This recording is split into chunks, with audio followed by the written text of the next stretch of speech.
लोक में चार हैं, मंगल शरण व श्रेष्ठ, अरहत सिद्ध व साधुगण, धर्म जैन जग ज्येष्ठ। तीर्थंकर जिन देव की, जिन वाणी को ध्याय, सार्वधर्म संक्षेप से, कहूँ चित्त हुलसाए। इस मंगलाचरण को स्मरण करते हुए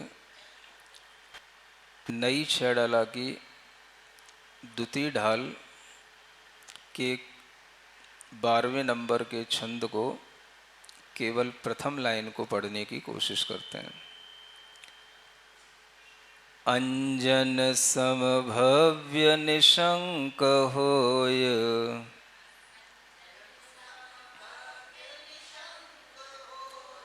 बिन ज्ञान धरे भी अमर होय।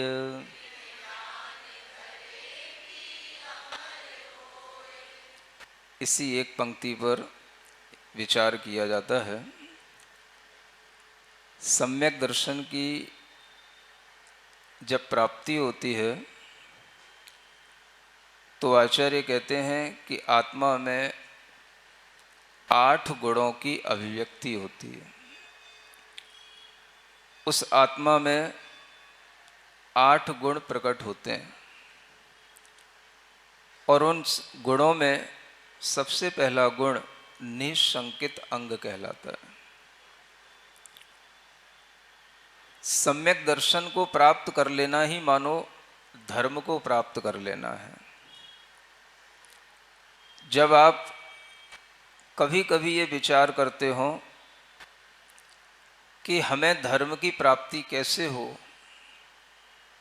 तो आप इतना ही सोच लेना कि धर्म की प्राप्ति का मतलब है सम्यक दर्शन की प्राप्ति होना, और सम्यक दर्शन की प्राप्ति होने का मतलब है निशंकित आदि 8 गुणों को प्राप्त कर लेना।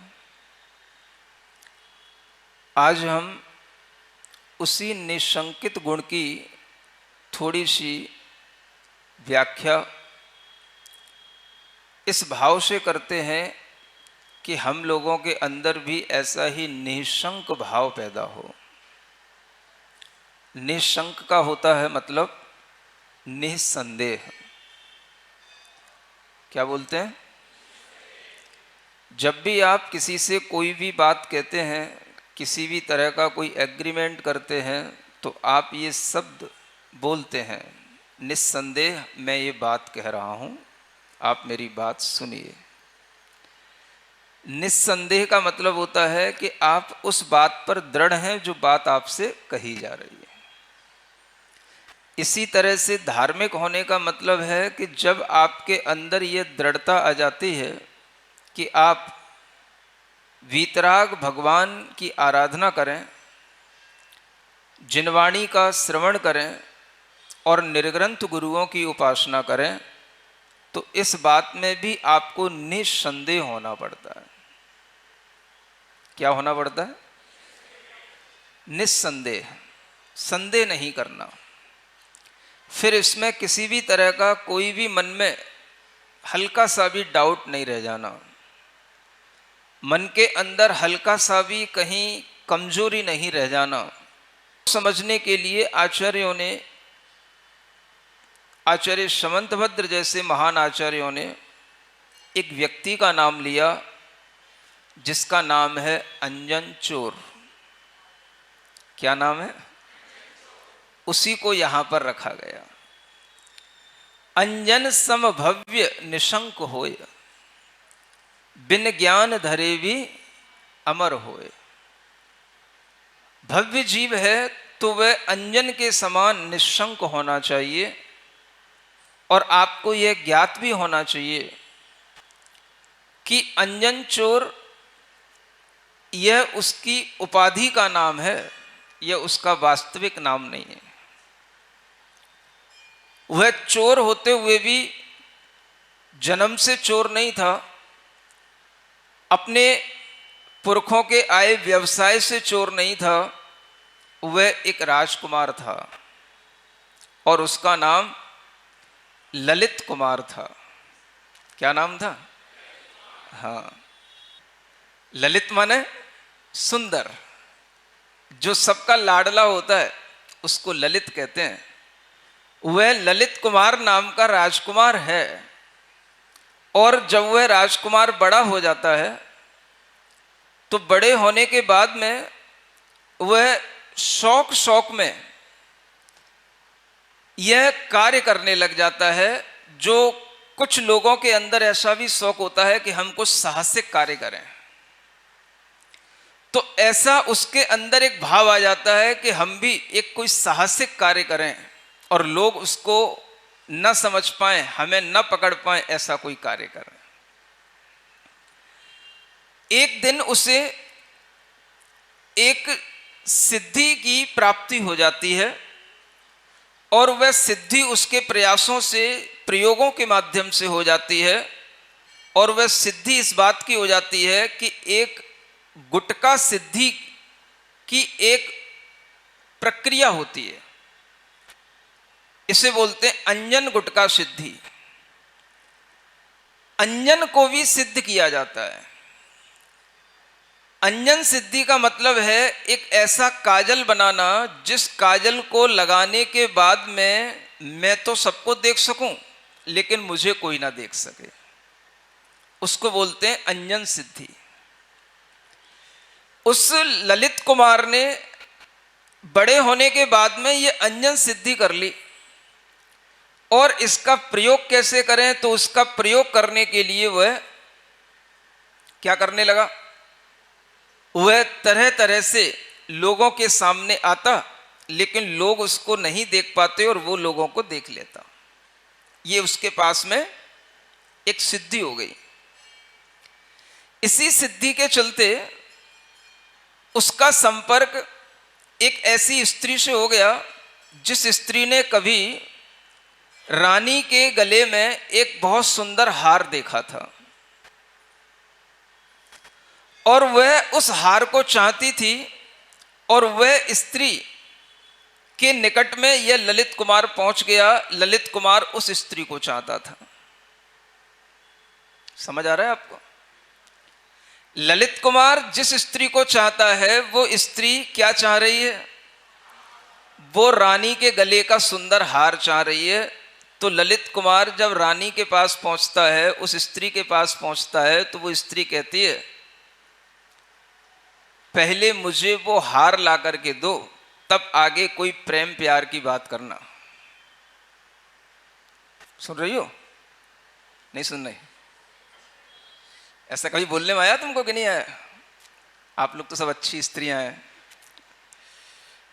तो वो स्त्री जब ललित कुमार से बोलती है कि मुझे ऐसा हार ला करके दो जो रानी के गले में पड़ा हुआ है, ऐसा कीमती हार जब मुझे मिल जाएगा तब मैं तुमसे विवाह करने की बात करूंगी। अब ललित कुमार तो एडवेंचरस था ही, तो उसने अपने मन में सोचा कोई बात नहीं, अगर तुझे इसी हार की इच्छा है तो मैं ये हार ला करके देता हूं। और वह हार लेने के लिए राजा के यहां पहुंचा और राजा के यहां पर जहां रानी का निवास था वहां भी पहुंच गया। और किसी भी तरह से उसने रात्रि के समय पर वह हार निकाल लिया और हार लेकर के वह आगे चलने लग गया, क्योंकि उसने उस अंजन का प्रयोग किया जिस अंजन को लगाने के बाद में क्या होता है? उससे कोई नहीं देख पाता, वो सबको। और इस मिस्टर इंडिया तो उसने उसी अंजन सिद्धि से उस रानी के गले का हार निकाल लिया। जब वह हार उसने पा लिया, हार लेकर के चलने लगा, तो चलते हुए हार की चमक इतनी थी, वह मणियों का जड़ा हुआ हार था, उसकी चमक इतनी थी कि वो हार तो चमकेगा। तो वह जो हार था जिसके हाथ में है वो लेकर के जा रहा है, वो तो रात्रि में चमक रहा है, लेकिन जो लेकर के जा रहा है वो दिखाई नहीं दे रहा। सिपाही जब ये बात सुने कि रानी के गले का हार किसी ने निकाल लिया, चुरा लिया, तो सिपाही इधर उधर दौड़े, पीछे पड़े और उन्होंने देखा कि हार की चमक तो जाती हुई दिखाई दे रही है, आदमी जाता हुआ दिखाई नहीं दे रहा है। सुन रहे हो? तो सब सिपाही उसके पीछे पड़े और वो अंजन, जिससे अंजन यानी काजल की, अंजन की सिद्धि है, इसलिए उसका नाम क्या है? अंजन चोर है। अब वह चलता चला जा रहा है, दौड़ता जा रहा है और अपना पीछा छुड़ाने के लिए आगे भागा और जाते जाते, भागते भागते लंबा निकलने के बाद में उसे जब ये लगा कि अब जो है सिपाही आदि मेरे पीछे नहीं है, तो वह एक किसी झुरमुट में बैठ कर के छिप गया और छिपने के बाद में उसने वहां पर बैठ कर के कुछ देखा।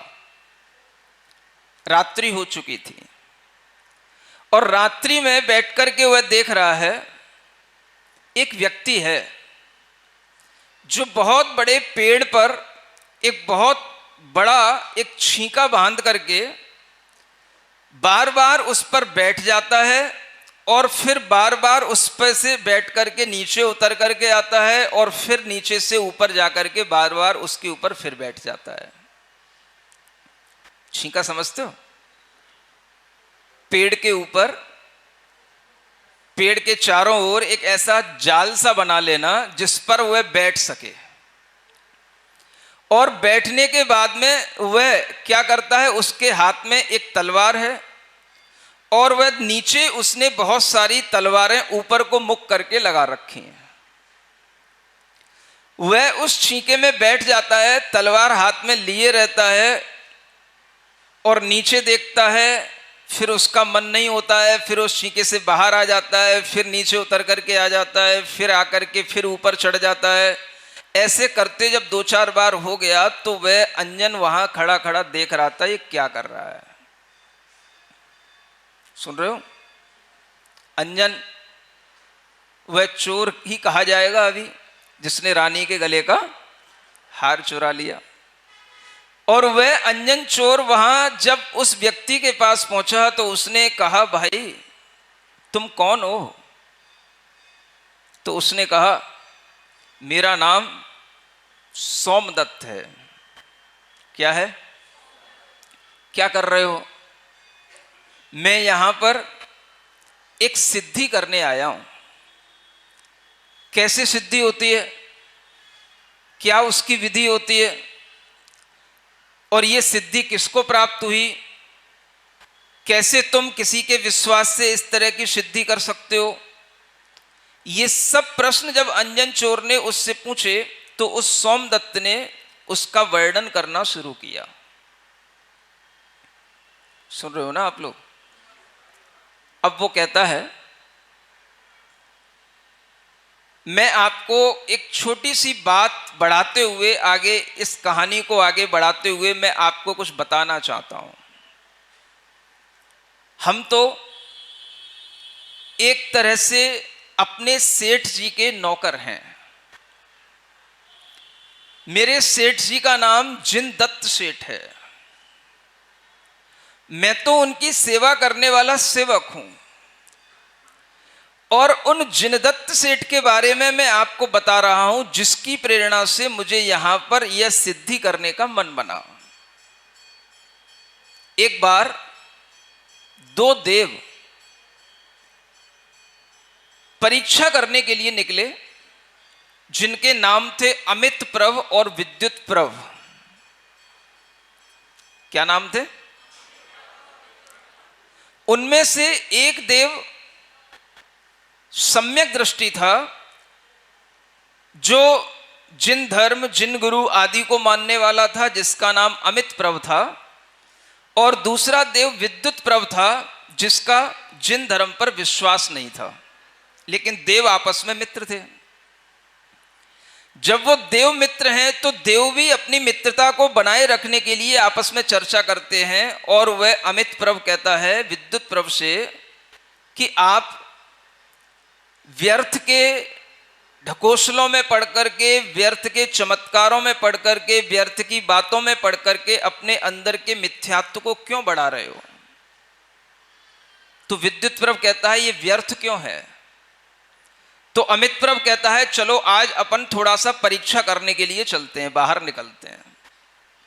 तो वो दोनों देव निकले अपने अपने स्वर्गों से बाहर, दोनों में मित्रता है। और निकलने के बाद में उन्होंने एक ऐसे साधु को देखा जो तपस्या कर रहा था, बहुत बड़ी बड़ी जिसकी जटाएं थी, धुनी रमा रखी थी, चारों तरफ अग्नि लगी हुई थी, और वह उस साधु के पास में दोनों देव जाकर के पहुंच जाते हैं। सुन रहे हो? बगल में एक झोपड़ी थी, कुटी बनी हुई थी। उस साधु के पास पहुंचने के बाद में उन देवों ने देखा कि इसके आसपास और कोई लोग नहीं है, माने इसका अभी शायद विवाह नहीं हुआ। तो उन देवों ने उस साधु से कहा ये क्या कर रहे हो? तप कर रहा हूं। ये कैसा तप कर रहे हो? अग्नि जला रहे हो। ये तुमने क्या अपना भेष बना रखा है? ये कैसे जटाजूट धारण कर रखे हैं? कब से तुमने नहाया नहीं है? कब से तुम्हारे बालों में कितने कीड़े पड़े हुए हैं? कितना तुम ये अग्नि और पानी को व्यर्थ कर रहे हो?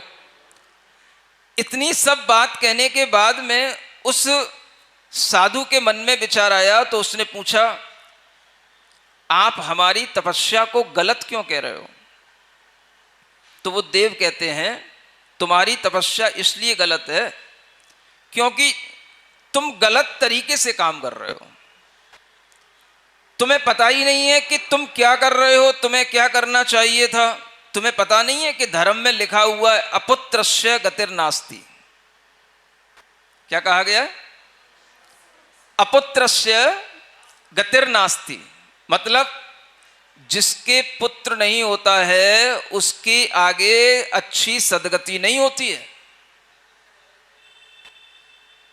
क्या सुन रहे हो? क्या कहा उसने? जिसके पुत्र नहीं होता है उसे आगे अच्छी उसकी सदगति नहीं होती है। इसलिए एक अच्छे व्यक्ति को सबसे पहले पुत्र उत्पत्ति करना चाहिए, और पुत्र उत्पत्ति तब होगी जब तुम विवाह करोगे। तुमने विवाह किया नहीं, तुम यहां चले आए, साधु बन के बैठ गए, तुम तप कर रहे हो। तुम्हारे ही ग्रंथों में लिखा हुआ है अपुत्रस्य गतिर्नास्ति। तो उस साधु को ये बात जम गई कि मैं गलती कर रहा हूं। तो उसने सारा अपना वो धुनी उनी छोड़ी, आगी वागी छोड़ी, और सारा अपना वो सब आडंबर छोड़ा, और सब अपनी दाढ़ी वाड़ी सब वहीं पर जो वो बना रखी थी, उसने ये सोच करके कि बस अब हम ये सब भेष उतार करके सबसे पहले क्या करेंगे, हाँ मिस्टर इंडिया बन करके सबसे पहले अब हम एक शादी करेंगे, क्योंकि बिना शादी के पुत्र नहीं होगा और पुत्र के बिना सदगति नहीं होगी, ये शास्त्रों में लिखा है। इसलिए पहले क्या करना, पुत्र प्राप्ति करना। तो वो चला गया विवाह करने के लिए। तब अमित प्रभ ने विद्युत प्रभ से कहा, देख रहे हो अपनी एक छोटी सी बात पर ये साधुता छोड़ करके चला गया। चलो कोई बात नहीं, ये भी एक साधु है, चलो अपन आगे और चलते हैं, ढूंढते हैं कोई जंगल में और कोई अच्छे साधु मिलेंगे तो अपन उनकी भी परीक्षा करते हैं। चले जा रहे थे, उन्हें कोई साधु नहीं दिखाई दिया। रास्ते में एक व्यक्ति मिला। वह रात्रि का समय था, अंधकार था, अमावस की रात्रि थी, और वह व्यक्ति वहां पर खड़ा था कायोत्सर्ग बिल्कुल स्थिति में, कायोत्सर्ग के साथ। जाकर के देखा, अमित प्रभ तो समझ गया ये कौन श्रावक है, क्या कर रहा है। तो उसने विद्युत प्रभ से कहा कि देखो, तुम किसी साधु की परीक्षा लेने की तो बात चलो दूर रखो, वो तो बहुत बड़ी बात है, हम इस श्रावक की परीक्षा कर लेते हैं। ये एक श्रावक है, और ये श्रावक आज रात्रि में यहां पर शमशान में कायोत्सर्ग से पंच परमेष्ठी का ध्यान करने में लीन है। चलो इसकी परीक्षा कर लेते हैं। तो जब वहां पहुंचे तो वो तो बिल्कुल मौन पूर्वक श्रावक खड़ा हुआ था, और उस समय पर उस श्रावक ने किसी की ओर नहीं देखा, वो अपने पंच परमेष्ठी का ध्यान कर रहा है, उन्हीं का जाप कर रहा है। सुन रहे हो? किसका? पंच परमेष्ठी का मतलब क्या? नमो अरियंताड़म, नमो सिद्धाड़म। समझ आ रहा है? 3 लोक में 4 हैं, मंगल शरण व श्रेष्ठ। कौन है? अरहत सिद्ध साधुगण, धर्म जैन जग ज्येष्ठ। बस वह इन्हीं 4 की शरण में है और इन्हीं का ध्यान कर रहा है, पंच परमेष्ठी का जाप कर रहा है, और वह खड़ा हुआ केवल मौन पूर्वक अपनी पूरी दृढ़ता के साथ में स्थित है। अब वहां पर ये दोनों देव पहुंच गए। अमित प्रभु ने कहा, तुम इस श्रावक की ही परीक्षा कर लो, और इसी को तपस्या से डिगाने के लिए तुम जो कर सकते हो कर लो। तो उस समय पर विद्युत प्रभ देव ने प्रयास किए, तरह तरह से उसके सामने अच्छी अच्छी देवियों का रूप धारण करके वहां पर देवियां प्रस्तुत करी, अच्छे अच्छे गीत सुनाए, देवियों के नृत्य चारों ओर दिखाए, और उस देव ने कहा कि तुम इन देवियों को, इन स्त्रियों को अपने पास में रख लो, हम तुम्हारे ऊपर प्रसन्न हैं। तुम अपने लिए अगर इतना सा भी विचार कर लोगे कि आज हमारी तपस्या से हमें ये सुख की सामग्री मिली है, तो आप धन्य धन्य हो जाओगे। ऐसा उसने, देव ने उस व्यक्ति से कहा जो वहां पर खड़ा हुआ है। वो व्यक्ति कौन है? वह व्यक्ति ही जिनदत्त सेठ है। कौन है? समझ में आ रहा है? और वह सेठ वहां खड़ा हुआ है, कायोत्सर्ग में स्थित है, शमशान में स्थित है। देव उसकी परीक्षा कर रहा है। जब उसने उसे सब प्रकार से प्रलोभन दिए, वह नहीं माना, नहीं डिगा, तो फिर उसने उसके ऊपर कुछ उपद्रव भी करना शुरू कर दिए, फिर कुछ भयानक रूप भी दिखाने शुरू कर दिए, उसे डराना शुरू कर दिया, शमशान की आवाजें निकालना शुरू कर दिया, उसके सामने डाकनी, वैताली, ऐसी विद्याओं के माध्यम से उसने भूत प्रेत के डर दिखलाना भी शुरू कर दिया। जब वह इन डरों से भी भयभीत नहीं हुआ और ऐसा करते करते सुबह हो गई, तब उस अमित प्रभ ने कहा, विद्युत प्रभ देख ले क्या करना है तुझे। अब टाइम हो गया है, रात्रि में बहुत उपद्रव कर लिया, अब आगे बढ़ना हो तो आगे बढ़ ले, और अगर तुझे समझ में आ रहा हो तो इसी श्रावक के चरणों में अपना सिर झुका ले। ये श्रावक भी तुझसे ज्यादा धर्मात्मा है। सुन रहे हो? जब वह विद्युत प्रभ देव उस श्रावक के चरणों में अपना सिर झुका लिया, सुबह हो गई, तब उस जिनदत्त सेठ ने अपने कायोत्सर्ग को छोड़ा और उसकी ओर देखा। तब उस जिनदत्त सेठ ने कहा, देव तुम मेरी परीक्षा ले रहे थे क्या? तो विद्युत प्रभ कहता है, हां मैं तुम्हारी परीक्षा ले रहा था। तो जिनदत्त सेठ ने उस देव से कहा, जिसके अंदर पंच परमेष्ठी का श्रद्धान होता है, उसे कभी भी सांसारिक भौतिक वस्तुओं का इतना कोई प्रलोभन नहीं होता कि उसे आप पंच परमेष्ठी के श्रद्धान से डिगा सको। आप लोग तो इतने कमजोर हो कि देवता के चरणों में अपना माथा घिसते हो, और जैन धर्म अगर आपको समझ में आ जाएगा तो आपको ये समझ में आ जाएगा कि हमारे अंदर इतनी ताकत है कि देवता हमारे चरणों में माथा घिसेगा। सुन रहे हो? और वो जिनदत्त सेठ है जो तरह तरह के प्रलोभनों को सुनकर के भी, देखकर के भी, आसपास उसके चारों तरफ सब प्रकार के वैभव उसके सामने स्थित होकर के भी उसने किसी वैभव को नहीं स्वीकारा, और वह रट लगाए रखा, नमो अरिहंताड़म, नमो सिद्धाड़म, ओम ह्रीम हरम श्री पार्श्वनाथ जिनेन्द्राय नमो नमः। किसकी जाप कर रहा था वो? किसकी? बोल तो लो। ओम ह्रीम हरम पार्श्वनाथ जिनेन्द्राय नमो नमः। और तुम लोग किसकी जाप करने आते हो? जब तक आपकी बुद्धि में धर्म प्रवेश नहीं करेगा तब तक आपके लिए यह कभी समझ नहीं आएगा कि हमें किसकी आराधना करनी चाहिए और हमें किसकी आराधना से क्या लाभ मिलने वाला है। एक सेठ देव को समझा रहा है।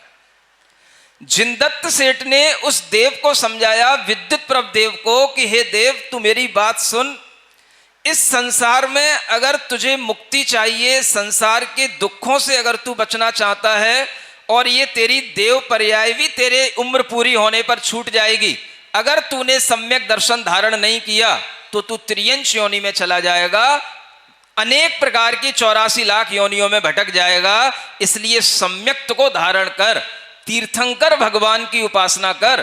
तू देव है लेकिन तुझसे भी बड़े तीर्थंकर भगवान हैं, उनको तू अपनी श्रद्धा का विषय बना। उन्हीं को अरिहंत कहते हैं, उन्हीं को सिद्ध कहते हैं। एक सेठ की बात देव ने सुनी, सुन रहे हो? एक सेठ देव को समझा सकता है, एक श्रावक देव को समझा सकता है। एक श्रावक अगर सम्यक दृष्टि हो तो मिथ्या दृष्टि देव को भी सम्यक दृष्टि बना सकता है, और अगर श्रावक के अंदर अज्ञान है तो वह एक देव की सेवा करते करते भी अज्ञानी जिंदगी भर बना रह सकता है, जिंदगी भर मिथ्या दृष्टि बना रह सकता है। जिनके अंदर प्रलोभन होते हैं, लोभ होते हैं, लालच होते हैं, आकांक्षाएं होती हैं, वह व्यक्ति धर्म के मंदिर में आकर के अगर भगवान के दर्शन भी कर लेते हैं तो भी वह सम्यक दृष्टि नहीं कहलाते हैं। क्योंकि आप भगवान के प्रति श्रद्धा उनके निर्ग्रंथ और निष्परिग्रह रूप पर रखे ही नहीं। आपने उन भगवान को श्रद्धा से इस रूप में देखा ही नहीं कि हे भगवान आप निष्परिग्रही हैं, निर्ग्रंथ हैं, भीतर से भी और बाहर से भी आप केवल ज्ञान से सुशोभित हैं, आपके अंदर सर्वज्ञत्व है। हे भगवान मैंने आपको कभी भी इस रूप में नहीं देखा, इसीलिए मैं अनेक देवी देवताओं को मान मान करके भटकता रहा। जिन मंदिर में तो आया लेकिन हमने जिन भगवान को नहीं देखा, जिन देवों को अनेक रूपों में हम देखते रहे और उनके पीछे माथा घसीटते रहे। यही वजह है कि हम अनादि काल से दुख में थे, मिथ्या दृष्टि थे और मिथ्या दृष्टि बने रहे। ये किसकी कहानी है? ये आप सबकी कहानी है। जिनदत्त सेठ की कहानी तो अलग है, थोड़ी अपन भी उसकी कहानी से अपने आप को मैच करें। वह जिनदत्त सेठ के सामने अनेक प्रलोभन होकर के भी किसी लोभ में नहीं पड़ा, और हम भगवान के सामने आते हैं तो बिना लोभ के हम मंदिर नहीं आते, और अपने लोभ की पूर्ति करने के लिए हम भगवान को भी नहीं देखते। हमें किसको देखना?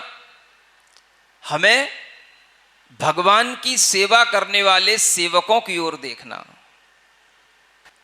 क्योंकि हमारे लोभ की पूर्ति वो सेवक करेंगे। हमें भगवान की सेवा से कुछ मिलेगा ऐसा विश्वास ही नहीं है। सुन रहे हो?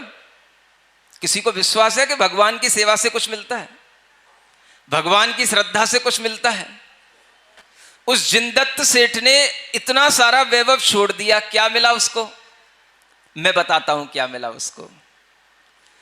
जब वह देव उसकी बात को सुनकर के उस पर प्रसन्न हो गए तो सबसे बड़ी चीज उस विद्युत प्रभ देव ने यह संकल्प कर लिया, आज के बाद मैं पंच परमेष्ठी की आराधना करूंगा और मिथ्या देव शास्त्र गुरु का मैं कभी भी आलंबन नहीं लूंगा। ऐसा उसने उस सेठ के सामने संकल्प कर लिया। सुन रहे हो? दीपक दिखाने वाले लोगों, आरती करने वाले लोगों, धूप चढ़ाने वाले लोगों, किसकी पूजा कर रहे हो? भगवान को जो मानने वाला होता है उसके चरणों में देव और देवियां सब आकर के झुकते हैं और जो देव और देवियों की आरती उतारता है उसके चरणों में न कभी देव आते हैं, न कोई देव उसकी सहायता करते हैं। वो आज भी दुखी है, कल भी दुखी रहेगा और अगले जन्म में भी दुखी रहेगा, क्योंकि उसने तीर्थंकर भगवान को अपना इष्ट माना ही नहीं। एक श्रावक में इतनी शक्ति होना कि वो देव को समझा सके और देव उसके चरणों में नतमस्तक हो जाए और देव को वो सम्यक दृष्टि बना दे, इसको कहते हैं पुरुष का पुरुषार्थ, इसको कहते हैं आदमी। सुन रहे हो? बाकी सब तो नपुंसक, कायर, अज्ञानी, डरपोक, ऐसे लोग जो कभी भी जैन धर्म में जन्म लेने के बाद भी तीर्थंकरों की महिमा को नहीं जान पाते, उनके लिए ये सभी विशेषण लगते हैं। सेठ हो तो जिनदत्त जैसा हो। जब वह सेठ ने इस बात को उस देव से कहा तो देव उसके ऊपर प्रसन्न हुआ, तो उसने कहा बताओ तुमको क्या चाहिए? बोले मुझे कुछ नहीं चाहिए, मैं सेठ हूं, मुझे कुछ नहीं चाहिए, मेरे पास सब है, मेरे घर है, परिवार है, मेरा अपना व्यापार है, मेरे पास सोना चांदी सब कुछ है, मुझे कुछ नहीं चाहिए, और नहीं भी हो तो भी नहीं चाहिए, क्योंकि मेरे पास में पंच परमेष्ठी की सबसे बड़ी संपदा है जो मुझे जन्म जन्म तक सुखी रखेगी। ये मेरा विश्वास है, ये मैं निस्संक हूं इस बात को लेकर के, मुझे कोई डाउट नहीं है इस बात को लेकर के। मेरे सारे दुख दूर करेंगे तो कौन करेंगे? पारसनाथ करेंगे, महावीर भगवान करेंगे। मुझे इस बात को लेकर के तनिक भी संदेह नहीं है, इसलिए मैं निश्शंक हूं, मुझे कुछ नहीं चाहिए। तो वह देव लोग उससे प्रार्थना करते हैं, देखो आपने मेरे ऊपर उपकार किया, आपने मुझे समीचीन मार्ग बताया, आपने मेरे मिथ्यात्व से हटा करके मुझे सम्यक्त्व में लगाया, आपने मुझे इतना अच्छा उपदेश दे करके मेरी बुद्धि का भ्रम दूर कर दिया, मैं आप पर प्रसन्न हूं। आपने मेरे ऊपर उपकार किया है तो मेरी भी कुछ भेंट आपको स्वीकार करनी पड़ेगी, आपको भी कुछ मुझसे लेना पड़ेगा, तभी मुझे निश्चिंतता आएगी। नहीं तो मेरे लिए लगेगा कि मैंने तो तुमसे कुछ पा लिया, मैंने तुम्हें कुछ नहीं दिया। सज्जन पुरुष ऐसे होते हैं, सुन रहे हो ना? तो वह देव उनसे विनती करते हैं, किससे? जिनदत्त सेठ से, कुछ मेरी भेंट स्वीकार कर लो। सुन रहे हो? आप लोग क्या करते हैं? देवों के चरणों में, देवियों के चरणों में माथा घिसते हैं कि तुम कुछ मेरी भेंट स्वीकार कर लो और कुछ मुझे बदले में कुछ बड़ा दे दो, छोटा सा ले लो एक नारियल और बड़ा सा हमको कुछ लॉटरी खोल दो मेरी।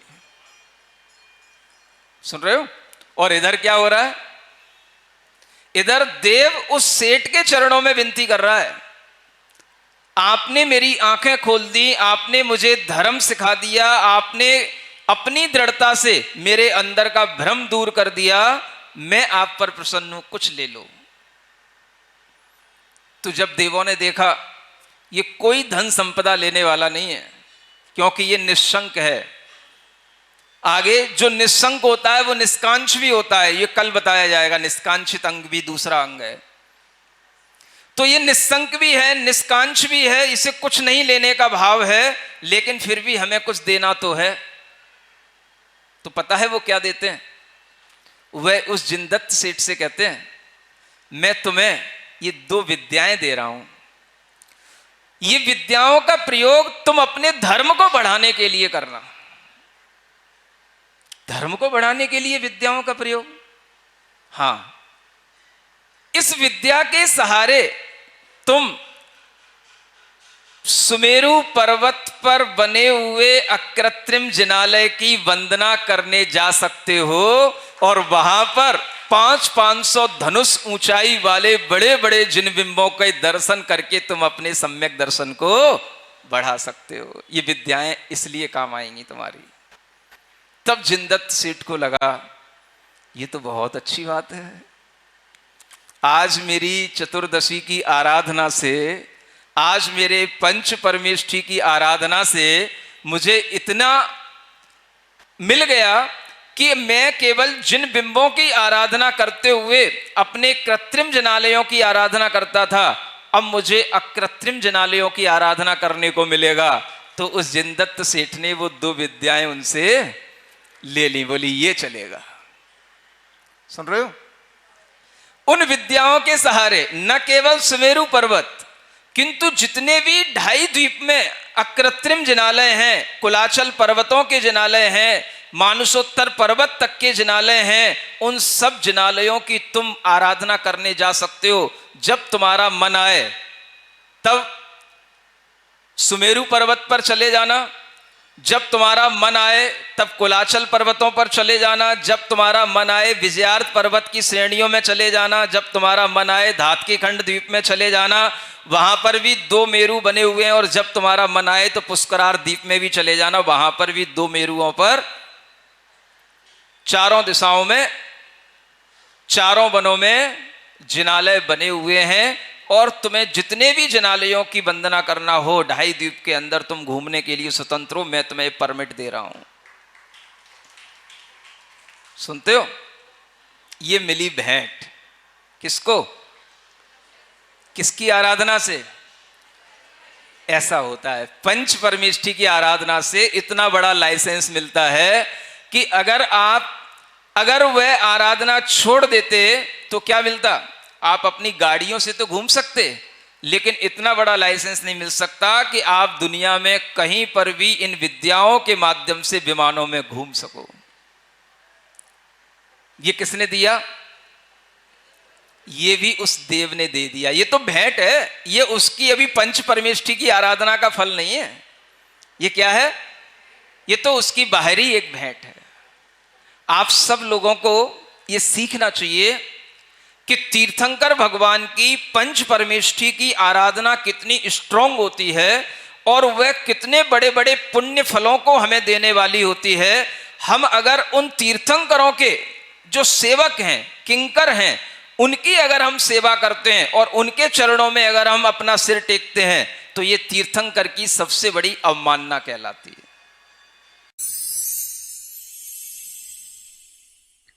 सिरिजिणवाणी जग कल्याणी जग जन मदतम मोहरी जणमण हारी गढ़हर हारी जम जरा भव रोग हरि तिथ्य राणम दिव्य झुणिम जो पड़ई सुणई मय्ये धारई राणम सौख मणंतम धरिय सासद मोक्ष पदम पावई सासद मोक्ष पदम पावई।